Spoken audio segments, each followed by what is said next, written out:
La camomille romaine est une herbacée vivace de la famille des Astéracées. Contrairement à ce que son nom indique, elle n'est pas originaire d'Italie, mais de la façade atlantique. On l'appelle également camomille noble, camomille d'Anjou, Artémis noble ou Artémis odorante.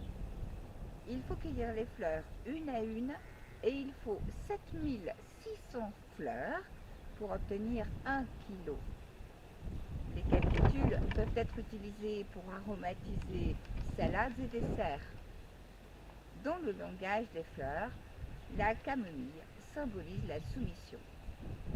Elle fleurit de juillet à septembre.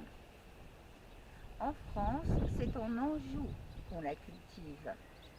En jardinage, elle sert à asperger. En aspergeant les semis avec une infusion de camomille, eh bien cela diminue la fonte des semis, c'est-à-dire que cela évite la pourriture des semences liées à un champignon.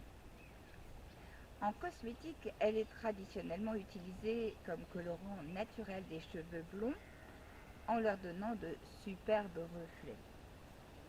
Elle est présente dans les crèmes, les lotions, les shampoings pour peau sèche, sensible ou irritée. Les propriétés de son huile essentielle sont nombreuses. Elle est régénérante, anti-inflammatoire, sédative, antiprurigineuse et spasmolytique. Elle est souvent utilisée dans les troubles digestifs et du sommeil.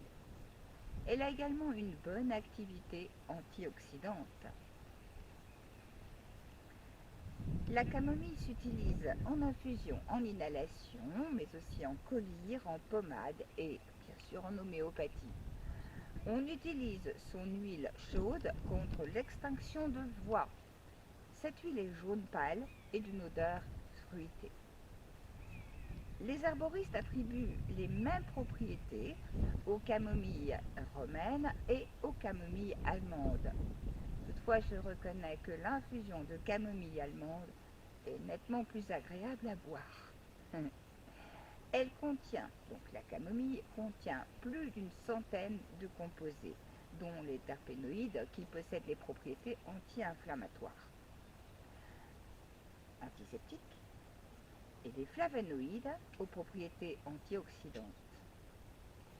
Les personnes qui sont allergiques aux astéracées, comme la marguerite, le souci, le calendula, donc bien sûr l'achillée, millefeuille, etc., mais aussi qui sont sensibles à l'armoise, sont plus à risque.